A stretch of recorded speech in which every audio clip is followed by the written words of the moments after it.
A continuación, Especiales Clear.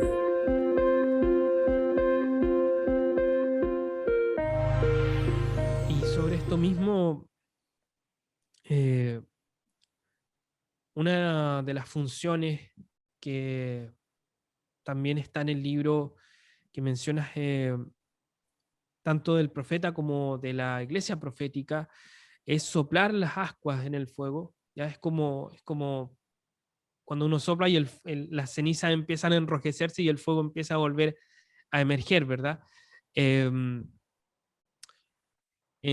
yo sé que en estos años no ha sido fácil, me refiero al años de enseñar, años de batallar, de caminar hacia una reforma que el Señor ha venido levantando y hablando una y otra vez, sin duda, en las naciones. Bueno, hemos visto que tú y varios ministros que hemos visto en los últimos años, eh, tampoco ha sido fácil porque ha requerido una cierta valentía de ir al choque, digámoslo como decimos aquí en Chile, de cierta manera. Pero ¿cómo ves el avance en la iglesia de esta reforma? Ok, mira, es verdad, nosotros creo que hemos viajado bastante, nos ha tocado conocer a la iglesia en casi toda Latinoamérica, bueno, también Norteamérica y otros continentes, lugares como lejanos como África. eh, lo último que hicimos fue compartir con hermanos en Europa, en Noruega, y, y sí, es verdad que cuando uno llega, a veces tiene que plantear cosas que pueden ser contradictorias. Yo tengo esta idea de que el Espíritu Santo en cada nación siempre está haciendo algo. O sea, el ministro cuando el Señor lo envía a un lugar, no va a decir lo que se necesita, porque el Señor ya lo dijo. Lo que va a hacer es sumarse a lo que el Espíritu Santo ya está haciendo y plantear esas cosas. Creo que también es un error a veces pensar que porque el Señor me envió a un lugar, que decir que ese lugar me espera casi como que fuese el segundo Mesías que viene a salvarlo todo. Y ese fue un error por muchos años. Creo que eso lo heredamos de la década del evangelismo, en donde el evangelista literalmente venía a predicar un evangelio de salvación y mucha gente era salva, y estos evangelistas con unción muy fuerte lograban hacer que 100, 200, 300, 1000 personas se acercaran al Señor en un momento cuando en ese lugar a lo mejor habían congregaciones que no lo habían podido hacer. Entonces, heredamos de eso esta idea de que el ministro viene a ser como una especie de salvación masiva cada vez que llega. Entonces, la verdad es que no es así. El Espíritu Santo está trabajando desde mucho antes, porque Él es el que edifica la iglesia. El Señor dice, edificaré mi iglesia. Entonces, pero tal como dice, cuando vamos a estos lugares, vemos que la reforma, llamémoslo así, al volver a la forma, volver, que la iglesia pueda volver al origen, la reforma ha podido avanzar de diferentes maneras, a veces de forma irreconocible, a simple vista. Y lo que hacemos básicamente nosotros es poder sumarnos a eso. Y en ese sumarnos, tal como dice el libro, el profeta hace el soplo en el ascua, Mm. sopla las cenizas para que se empiecen a prender. Y este soplo es muy similar a lo que el Señor hace en el origen, cuando sopla sobre este cuerpo de barro que es Adán. eh, Sopla sobre ellos y resulta que ahí sale Adán y bueno, sale su mujer también. Y esto es curioso, que de un solo espíritu salgan dos personas, dos almas distintas. Entonces, Jesucristo hace lo mismo con la iglesia, también sopla sobre ellos, eh, y él lo voy a decir así, de esta manera. Dice la escritura, me es inevitable irme a los versículos, dice la escritura que el Señor, que Dios sopla sobre el hombre de barro, y este hombre se transforma en alma viviente. Quiere decir que transmite vida, puede transmitir vida, obviamente, en su simiente, transmite vida y sus hijos van a nacer vivos. porque Él es alma viviente y puede transmitir vida. Pero de Jesucristo dice que es espíritu vivificante. O sea que Él no es un transmisor de vida, Él es quien produce la vida, que es muy distinto. O sea, no es un simple cable por donde pase la energía, sino que Él es quien la produce finalmente. Y por eso Él tiene que soplar sobre la iglesia. Y ese tipo de soplo es lo que yo llamo un soplo profético, un soplo sobre el ascua, un soplo vivificador. Eh, y esto es posible. Alguien dirá, pero hermano, usted está diciendo que nosotros podemos ser espíritu vivificante. Bueno, yo creo que es posible en la medida que el Hijo permanece en nosotros, porque al final es Jesucristo el que está soplando, no la persona. Entonces, en esta reforma, creo que el Señor ha estado soplando por medio bueno, de muchos hombres del Señor, pero también por medio de toda la iglesia. O sea, es irrefutable el hecho de que ha sido toda una iglesia la que se ha levantado, la que ha despertado. Eh, y a mí me hace sentido con los primeros años de la iglesia más pentecostal en Chile, en el año 1900, más o menos, 1910, cuando vino todo el mover del Espíritu Santo en Valparaíso y todos esos lugares, cómo el mover del Espíritu Santo no vino por una persona ungida, porque en este caso los íconos, los pastores en ese momento, que eran Hoover y los que estaban con él, no eran los que llevaban la antorcha de la unción, no eran los que andaban haciendo milagros, no ocurría eso, sino que el Espíritu Santo se derramó en casi toda la congregación, y el mover del Espíritu tocó a casi toda la congregación, entonces lo que hubo fue un mover de una iglesia completa. No hay personajes destacados, digamos, en lo que va de 100 años, que uno puede decir, esta persona fue el causante de este mover. No ocurrió así, como sí ocurrió, por ejemplo, con John Wesley en Inglaterra, como sí ocurrió con, qué sé yo, Lutero, incluso con la Reforma de Lutero. En el caso de Chile, el mover del Espíritu fue un mover por medio de la iglesia completa. Yo creo que lo que está ocurriendo ahora, y el soplo profético que se está dando ahora, es por medio de la iglesia, es por medio de toda la gente. O sea, en cada rincón donde el Señor ha puesto a esas personas, y en Latinoamérica eso es muy notorio. Yo he visto hombres del Señor en lugares, en rincones donde no quiere ir nadie. Y ahí están, y esa gente está con una antorcha encendida. Y ellos son la reforma, digamos. Por medio de ellos el Señor está haciendo una reforma, no solo en su ciudad, sino que está dejando cosas para la posteridad. Entonces, ese soplo sigue ocurriendo. Yo creo que varias de esas brasas que estaban por apagarse se empezaron a encender de nuevo. Amén. Una mirada, bueno, esto no estaba me estoy saliendo un poco del libreto, pero una mirada bastante particular que das en el libro que el Señor te lleva evidentemente a dar es hacia las generaciones. eh, y precisamente relacionado con este soplo, este soplar las ascuas, eh, es que varias veces lo vemos en la escritura, el profeta no está viendo para su tiempo actual, para su época actual, su entorno, su contexto, sino que muchas veces va a ver cumplida esa promesa, por decirlo de alguna manera, o lo que está viendo del Señor generaciones más adelante. Y creo que el Señor sí está levantando también esa perspectiva en la iglesia. Amén, sí, así, tal cual. Yo creo que esa es la perspectiva de la iglesia. O sea, lo peor que nosotros pudimos hacer fue habernos centrado en nosotros mismos.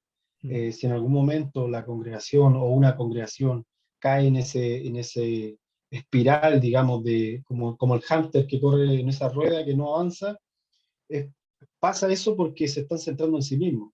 Pero cuando nos centramos en dejar cosas para la posteridad, y no me refiero a cosas materiales, sino me refiero a poder, yo creo que esta es la pregunta, esta fue la pregunta que el Señor me hizo en una oportunidad y hasta el día de hoy sigue sonando dentro de mí. Eh, ¿Qué tan libre podemos dejar la iglesia para la siguiente generación? ¿Qué Mm. tan cercana al diseño original podemos dejar a la iglesia para que la siguiente generación y las próximas no tengan que estar lidiando con las cosas que nosotros sabemos que no vienen de parte del Señor, son puramente religión, pero que nos están estorbando para hacer la obra del Señor. Como por ejemplo el centrarnos en la vestimenta. Tú sabes que voy a decir así, corrientes evangélicas que dan mucho énfasis en cómo una persona se viste, eh, prácticamente son la prédica de cada domingo, y así. O sea, una serie de situaciones, hablamos delante de los templos, también un elemento que se hace énfasis por muchos años, pero que al final, a la hora de sumar y restar, no tiene que ver con el mandato del Señor. Mm. Y es tan así que yo recuerdo en los tiempos que pude estudiar en un instituto bíblico y compartí con hermanos que estaban siendo llamados al ministerio. Era curioso ver cómo la idea de un ministerio básicamente era que el Señor te enviara a un lugar, que tú partieras una congregación ahí, pero que al final tú puedas tener un terreno y edificar un templo, porque parece que si no hacía eso, era como que había fracasado, como que esa era la gran meta. Ahora, obviamente si una persona puede adquirir cosas que puede poner a los pies del Señor, bien, pero ese no es para nada el objetivo, primero. Y segundo, no quiere decir que esas cosas que adquiera tiene que ser un templo. O sea, porque volvemos al mismo punto. Jesucristo precisamente vino a destruir este tipo de cosas, ese tipo de ideas, y a plantar una iglesia distinta, una iglesia que es una semilla que emerge, que crece, que se vuelve un gran árbol donde muchos pueden venir. Un árbol no cabe dentro de un templo. O sea, ¿quién sembraría un árbol adentro de un templo? Mm. Es súper absurdo. Entonces, eh, finalmente el árbol va a empujar el techo y le va a decir, déjenme salir de aquí. Entonces, a lo que voy es que hay un mover del Señor que está ocurriendo ahora, hay una reforma que se está produciendo y parte de esto tiene mucho que ver con las generaciones que vienen, con poder darnos a las generaciones que vienen. Y yo creo que gracias al Señor eh, hay hombres del Señor que están continuamente disponiéndose a, a disparar, digamos, lo más lejos posible para que podamos nosotros avanzar hacia esa marca que ellos van dejando. Y yo soy agradecido de poder estar en una generación con hombres del Señor como, qué sé yo, como Emerson, por ejemplo, como Anita. El último libro que sacó Emerson es una bomba. Y bueno, y el anterior que sacó Anita también. Creo que leerlos con entendimiento, no solo como una cosa de comer información, sino que masticar lo que están entregando ahí, eh, te sacude la estructura que se tienen de la iglesia y los énfasis que se dan a la hora de decir qué es iglesia. Entonces, si nos tomamos de esto, vamos a poder dejar una generación mucho más libre, mucho más centrada en lo que verdaderamente importa. Yo creo que eso va a ser clave. Un punto bien importante que mencionas en el libro es un axioma, ya que es, explicó un poco, es un enunciado evidente, algo que dices ahí textual, debería quedar tan claro que nadie lo pase por alto.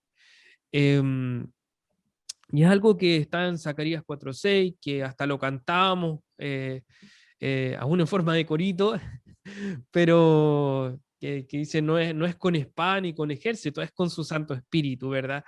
Pero así como dices que muchas cosas se quedan en la religión, muchas cosas se quedan en una forma o se quedan en información que nunca procesamos y caminamos, ¿verdad? Que debiese ser la dinámica todo el tiempo de la iglesia, de estar quemando, Mm, de estar encarnando, particularmente en este tiempo, vivir, encarnar este axioma y dejar, porque con tristeza lo digo, hay hermanos que todavía ponen la esperanza en lógicas de este mundo, que no van a provocar grandes cambios, no van a dejar cosas para la siguiente generación. Hablamos de la política, hablamos de la economía, hablamos de ver a los sistemas de este mundo, pero al nivel de este mundo, y no mm, mirar las cosas desde arriba. Eh, Creo necesitamos más del fuego del Señor para poder encendernos y vivir las cosas de manera distinta. No sé si... sí. Sí, y bueno, en el libro se hace mención de esto, entre otras cosas, y se profundiza un poco para poder entenderlo. Pero fíjate cómo este versículo, este pilar, digamos, esta marca irrefutable que debería estar en el corazón de los hijos del Señor, que dice que no es con espada, que no es con ejército, es con su Santo Espíritu, habla mucho de cómo el Mesías también iba a venir. Habla mucho de cómo Jesucristo no iba a ser el Mesías que ellos querían, no iba a ser el Mesías que iba a derrotar a Roma. Claro. De cierta forma sí lo derrotó, pero derrotó en el espíritu, derrotó el espíritu romano que había detrás. De hecho, se sabe que fue el cristianismo el que socavó los poderes de Roma. Y no solo de Roma, sino de todos los distintos imperios que vienen después con el tiempo. O sea, Lutero también es la gran causa de la debacle de los sistemas o no voy a decir Lutero, sino la reforma que parte con Lutero, que luego se alimenta con otros reformadores. Eh, es la gran debacle que va ocasionando. Y si nosotros revisamos la historia de la iglesia, vamos a ver cómo los hombres que entendieron esto, que no era con espada ni con ejército, sino con su espíritu, finalmente fueron los que realmente pudieron eh, hacer descender la Sion que tiene fundamento, y Amén. esa Sion que tiene fundamento es capaz de derrumbar a las ciudades que no tienen fundamento, que Mm. son todas estas ciudades en el mundo, todos estos sistemas. ¿Sí?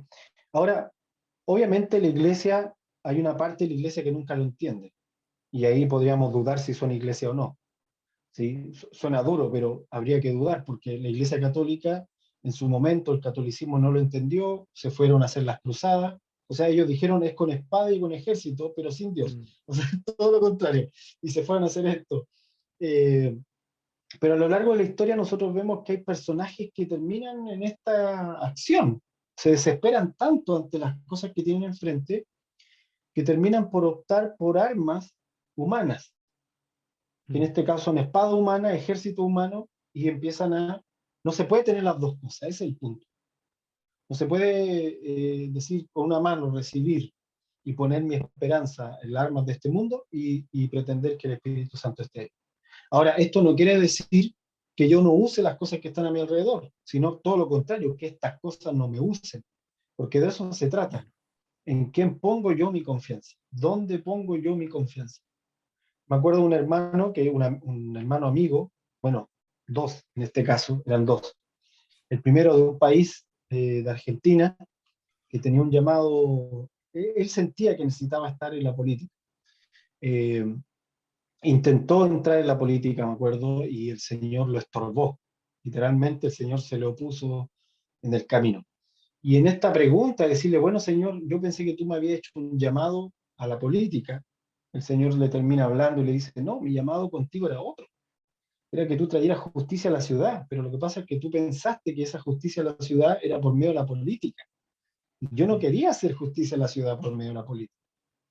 Entonces ahí está el dilema, cómo interpretamos también lo que Dios nos está diciendo. Claro. Y otro hermano más también, ya en este caso un país del norte, de América del Norte, también el mismo resultado. Él ya estaba haciendo cosas en su ciudad, de hecho tenía algunas organizaciones sin fines de lucro, y entonces, había tenido encuentros con el Señor donde Dios lo había llamado a traer rectitud a la ciudad. Y en base a eso él estaba trabajando, y como te digo, tenía organizaciones, en fin, fundación incluso que estaban trabajando. Y entonces viene la oferta para que él sea parte de la política, porque obviamente una persona que empieza a agarrar renombre entre una ciudad, los políticos tienen buen olfato para eso. Entonces lo fueron a buscar, lo ofrecieron, y el hermano me llama y me pregunta, me dice, hermano, estoy orando porque necesito decidirme si voy con esta oferta que me dan o decidirme si voy por mí mismo, por mi propia cuenta, de forma independiente. Y entonces yo voy y obviamente le pregunto al Señor, junto con él, vamos a los pies del Señor, y, y con los días ya el Señor empieza a hablar y la respuesta fue súper distinta. O sea, el Señor dijo, yo ya veo que tú lo estás haciendo. O sea, lo que yo te pedí ya está en marcha. Claro. No necesitas básicamente depender de un sistema para hacer lo que Dios te está pidiendo hacer. Yo creo que es el gran dilema a veces, que a veces nosotros creemos que necesitamos meternos dentro de un sistema, llámese, como decías tú, en este caso político, pero también económico, educacional, en fin, que necesitamos insertarnos ahí para hacer un cambio. Y no es, los cambios se hacen por medio de lo que Dios dice, obedeciendo a su espíritu. Si en la obediencia yo termino dentro, actuando por alguna razón, está bien, como le pasó a Daniel cuando estuvo ahí, digamos, Ya. con los sátrapas de Persia y de Babilonia y de todos estos reinos que estuvieron ahí. Pero si no, también, o sea, puede ser Esther o puede ser Mardoqueo y ambos dos son importantes. Uno entró al palacio y el otro no, pero ambos dos son importantes. Ahora, ¿cuál era la clave? Que no era con espada, que no era con ejército, es con su espíritu. Amén. Y Ya. ese es el punto clave, que las cosas no te usen a ti. Por ejemplo, tú sabes que yo tengo un canal de YouTube. Entonces, cuando yo empecé este canal en YouTube, subí el primer video, YouTube me recomendaba, porque te envían correo, YouTube y todo el asunto, te recomiendan que tú dejes los comentarios para que la gente pueda hablar, porque eso hace que haya más vistas, más gente mirando los videos. Y resulta que cuando yo abro el canal, el Señor me habla, porque le pregunto al Señor cómo hacerlo, por esto mismo, que las cosas no me usen, sino yo poder estar siempre confiado en la voz del Señor. Y el Señor me dice, no quiero que activen los comentarios, desactiva los comentarios, me dijo. Mm, ¿Por qué? Porque estoy hablando de mi caso, no digo que todo el mundo lo tenga que hacer, solo en mi caso. El Señor me estaba mostrando lo que pasaba en algunos foros en ese tiempo, hablando muchos años atrás, los foros cristianos donde los hermanos se metían a pelear entre ellos, discutían sobre ideología, teología, y los hermanos que se metían a discutir no se conocían, o sea, algunos tenían nombre de avatar, o sea, Juanito X32, por ejemplo, claro. discutiendo con la hermana Juanita 88, una cosa así. Entonces, nunca se conocieron y era solo una discusión de argumentos. Entonces, cuando yo hice el canal y decía ahí que activara los comentarios porque eso era bueno para alcanzar mayor visualización, en fin, el señor me dice, no, desactiva eso. No quiero pelear de argumento abajo de esos videos. Listo, yo obedecí hasta el día de hoy, digamos. Pues no sé si más adelante el señor me diga, ahora actívalo, pues ya la gente no está en la onda de los foros, pero en ese tiempo era el boom de los foros y los cristianos tenían foros en todos lados. Entonces, ahí es donde uno tiene que en el día a día tomar esa decisión. ¿Es con espada, con ejército de este mundo o es con su espíritu? ¿O es su espíritu el que me tiene que guiar? Y eso tiene que ser práctico en todas las cosas que hacemos para que realmente podamos el día de mañana presentarnos delante del Señor y decir, sí, Señor, soy tu hijo. Amén. Algo que me dejó con los ojos de huevo frito, debo confesarlo, em, fue aquella parte del libro donde una parte que se titula Seré tu arma. Ya un ejército resplandeciente, ¿verdad? A pesar de que podían ser menores en número, pero resplandeciente, una luz am, que vive este axioma, que vive con su Santo Espíritu, ya genuinamente convocados a una batalla por los perdidos, los olvidados, los enfermos, los destruidos, ¿verdad? Em, el asunto es poder vernos como armas del Señor, porque hay una parte donde cantaban una canción, ¿verdad? Todos en círculo y cada uno decía un arma distinta. Yo seré y completaba con lo que cada uno es, ¿verdad? Em, no es algo fácil o simple, pero precisamente en ese encontrarse originalmente o encontrar su origen en Dios eh, y ser, por consiguiente, ahí está la diferencia, ¿verdad? Sí, sí, precisamente lo que tú dices, en el ser más que en el hacer. O dicho de otra forma, que el ser produzca el hacer, que el hacer manifieste la potencia del ser. Amén. Eso es básicamente, porque tampoco es como solo soy y entonces me duermo, me acuesto en una hamaca y ahí porque total ya soy, entonces no tengo que hacer nada. Eso también es una contradicción.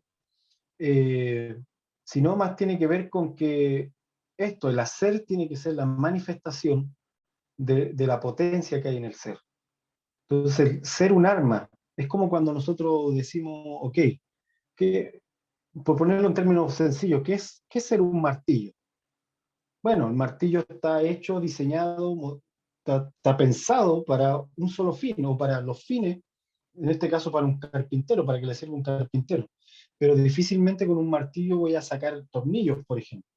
Va a ser muy difícil. O sea, intentar así meter el martillo ahí sería muy difícil. Entonces, y lo que ese martillo puede hacer, ahí viene el hacer, depende también del ser, o sea, de lo que es en esencia. Y yo creo que parte, por ejemplo, de la hijidad tiene relación con esto. El espíritu de hijidad en nosotros nos permite entender quiénes somos antes de la fundación del mundo. Amén. Yo creo que Emerson Ferrer es quien más ha repetido esto por muchos años. No es el único, no es el único. Si uno lee, por ejemplo, los escritos de John G. Lake, también él repetía bastante esto. Eh, pero son personas que lo han vivido, por eso los menciono. Pero son personas que se les nota que lo viven. Les sale, digamos, por los poros que están viviendo esta esencia del ser, del Señor. ¿Y por qué? Porque en la medida en que nosotros somos, todo lo que hacemos por fin tiene repercusión. O sea, en el mundo espiritual no se puede fingir nada, ese es el asunto. No se puede fingir en el espíritu algo. O sea, o la frecuencia está arriba o la frecuencia está en el suelo. Claro. Así de simple. O es ultravioleta o infrarrojo. Uno de dos. O sea, no se puede. No se puede fingir eso. Se es o se no es. Y entonces cuando una persona es el arma del Señor, es o no es. Y desgraciadamente, digo desgraciadamente porque al no entender ese espíritu de hijidad que clama Abba Padre en nosotros, es muy difícil que podamos entender lo que somos para el Señor también en el hacer. Porque cuando quiero hacer sin ser hijo, me transformo en esclavo. Mm. Actúo como esclavo. Y entonces ahí hay orfandad. Claro, hago muchas cosas, pero sin sustancia, porque estoy actuando como esclavo. Y tú sabes que el esclavo siempre termina, o el hijo de la esclava siempre termina persiguiendo a la libre, al hijo de la libre. Y de hecho el Señor dice, echa al hijo de la esclava porque no va a heredar con el hijo de la libre. Entonces, cuando solo me enfoco en el hacer, aparte de actuar en mentalidad de esclavo, no heredo nada tampoco. No tengo nada que heredar porque estoy actuando como hijo de esclavo. Pero en el ser, que en este caso el hijo de la libre, el Isaac, por poner el mismo ejemplo que dio Pablo cuando habló de la religión versus los hijos de la libre, los que son hijos verdaderamente, los que tienen la simiente, en esta hijidad sí soy algo, soy heredero, soy el arma del Señor. Isaac fue el arma del Señor Amén. para Dios. Entonces, y así nosotros podemos revisar todos estos hombres del Señor que portaron la simiente de Dios, fueron el arma del Señor en ese momento, en esa generación, pero aparte también lo fueron para la posteridad. Amén. O sea, eso no cabe duda de que todo lo que hicieron, todo lo que ellos tocaron, golpearon e hicieron, hasta el día de hoy estamos hablando de eso. Hay una parte muy potente que, si bien la había escuchado en juntaciones que aquí en Santiago, por ejemplo, eh, eh, habíamos compartido, eh, pero esos párrafos donde dice, eh, no es el aceite que puedes vertir en medio, no sé, de una guerra espiritual, por ejemplo, o de una intercesión territorial, sino es la fe o es lo que portas, tal vez puedas estar derramando un poco de agua sobre un río, pero si no hay pureza en el interior, eso no va a significar nada. Entonces, sí Mm, es muy potente tener este axioma incorporado dentro nuestro y estar en esa frecuencia, estar en ese fuego. ¿Mm? mm, Ahora, personalmente debo decir que para mí este libro que ya casi he leído 3 veces, ha sido todo un proceso, la verdad, donde el Señor realmente empezó a quemar cosas que realmente no eran, que no tenían por dónde ser, y es lo mejor que me ha pasado, de verdad. Ver cómo el fuego no retrocede, el fuego va dejando atrás, va haciendo polvo literalmente aquello que no le puede hacer frente o que no está en su ardor, ¿verdad? Todo lo falso, todo lo sin esencia. Es más, bueno, contarles un poco lo que ya hemos mencionado en otra instancia, algo que nos habló el Señor junto con mi esposa. Nosotros tenemos un patio, cuando llegamos aquí a la casa, era todo un malezal el patio, era una casa muy descuidada que empezamos a arreglar creyendo que el Señor iba haciendo un cambio también en el interior. O sea, era como raro entenderlo al principio, pero lo fuimos asimilando, incorporando y lo fuimos entendiendo cada vez más. Y el Señor nos habló de sacar los espinos, sacarlo seco y después empezar a quemarlo, literalmente. Y hemos visto que también el Señor ha hecho cambios dentro de nosotros a raíz de eso, o en sintonía con eso. Eh, ahora, preguntarte, frente, la iglesia plantea desde el fuego, frente a la hechicería de este mundo, frente a la hechicería de los sistemas, y cómo se plantea para traer innovación desde el cielo. Mm, buena pregunta, y creo que con lo que nos contabas, con la experiencia que nos contabas, ayuda mucho para graficarlo. Porque básicamente el mundo pasa y sus deseos, dice la escritura. Así que lo que esta generación desea va a pasar en algún momento. Y lo peor que podemos hacer como iglesia es centrarnos en los deseos de esta generación. Digo de esta generación no refiriéndome a un tema etario, sino a un tema de siglo, de década en la que vivimos. Lo que esta generación quiere va a cambiar y va a tener modificaciones y luego va a querer otra cosa y luego otra y así, va a ir modificándose. Entonces no podemos nosotros, la iglesia, estar siempre adaptándose a las cosas que cada generación desea. Lo que necesitamos es escuchar al Señor. Y ahí es donde aparece el fuego, porque el fuego permanece, el fuego del Señor permanece. El fuego del Señor no se apaga, cae del cielo, de hecho, en el caso de Elías. Claro. No necesita ni siquiera que lo enciendan, está encendido ya hace rato.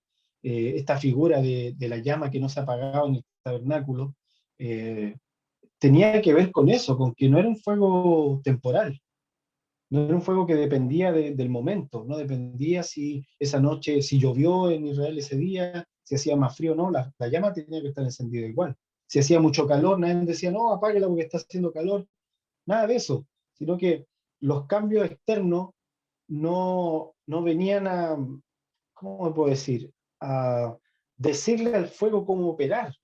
Entonces la iglesia, que es eh, algo que ha emergido desde el fuego, porque así ocurrió en Pentecostés, cuando el fuego fue, el Espíritu Santo descendió, fue derramado y el fuego apareció en las cabezas de los hijos del Señor. Eh, la iglesia coopera en ese fuego, la iglesia verdadera opera en ese fuego, se va moviendo en ese fuego y lo que hace es quemar definitivamente todas aquellas cosas que son falsas. Pero obviamente para poder quemarlo yo tengo que estar libre de eso. O Amén. sea, no puedo ser fuego y al mismo tiempo ser el elemento que estoy quemando. Claro. Entonces, esto hablándolo espiritualmente, necesito ser una de las dos cosas. Entonces, me pareció, me pasó, me pasa mucho a mí que a veces la gente está muy enamorada del estado de quietud de las cosas. Está muy enamorada de esa sensación falsa de calma y de orden que tiene. Claro. Entonces, el primer movimiento que ocurre, como lo que pasó con todo lo de la pandemia, al primer cambio la gente se asusta y aparecen los predicadores del desastre, aparecen los que invocan el fin del mundo, y en realidad nada de eso tiene ningún asidero al final, porque la iglesia en la medida que va avanzando, y yo te digo, estoy segurísimo que las cosas que estamos viendo hoy son producto de las cosas que el Señor ha venido haciendo en las décadas anteriores, eh, cuando la iglesia va operando en este fuego de forma sutil, va quemando aquellas cosas que sostienen los sistemas y se van quemando de forma sutil. Por eso no es con espada ni con ejército, sino con su espíritu, porque su espíritu de forma sutil le va quitando el piso a estos sistemas de muerte, de destrucción, en fin. Y así que la iglesia debería ser la que más ambiental el cambio debería estar.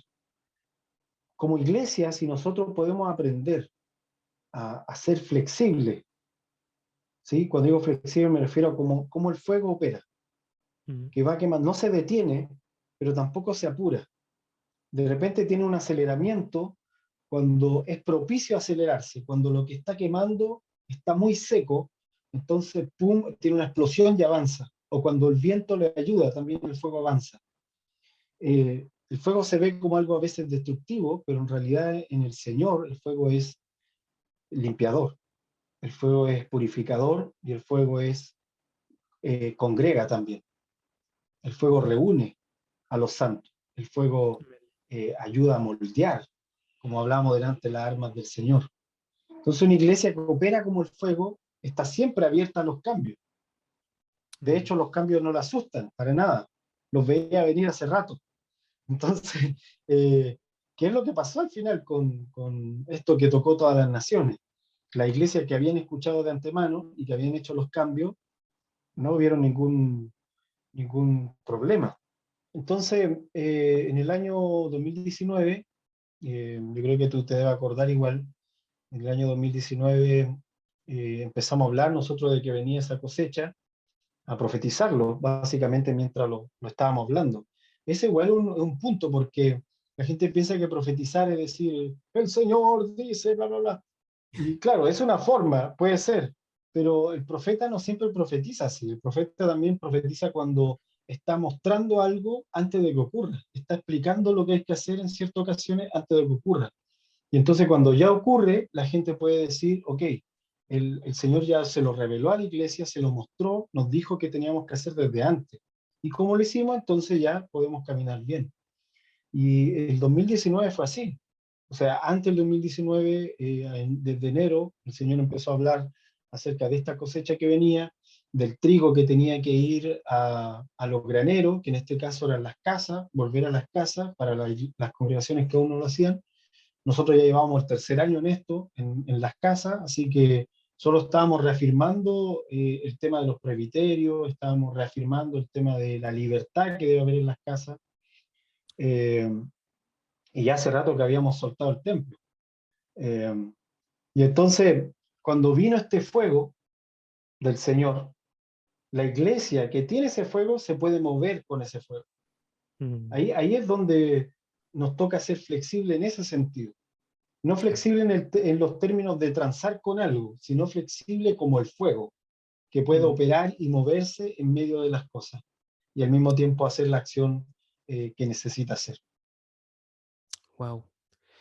Bueno, y una parte del libro. Bueno, es que todo el libro me dejó marcando ocupado, debo decirle a los hermanos que realmente sí, así fue, pero hay una parte muy, muy particular en que viene un hombre, ya a todo esto en el relato ustedes se van a dar cuenta que hay desde una noche muy oscura hasta visualizar un amanecer, em, pero viene un hombre con leña eh, y empiezan a conversar. Y hay algo que también me marcó, que este hombre le dice, el fuego para avivarlo, en realidad hay que compartirlo, cuando se multiplica, ¿ya?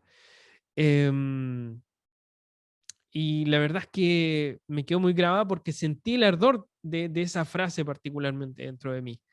Como comentaba al principio, el libro es una experiencia con el Señor y en esta experiencia el Señor nos fue hablando a través de un testigo, porque al final ese era un testigo este personaje que aparece y habla era un hermano de la nube testigo.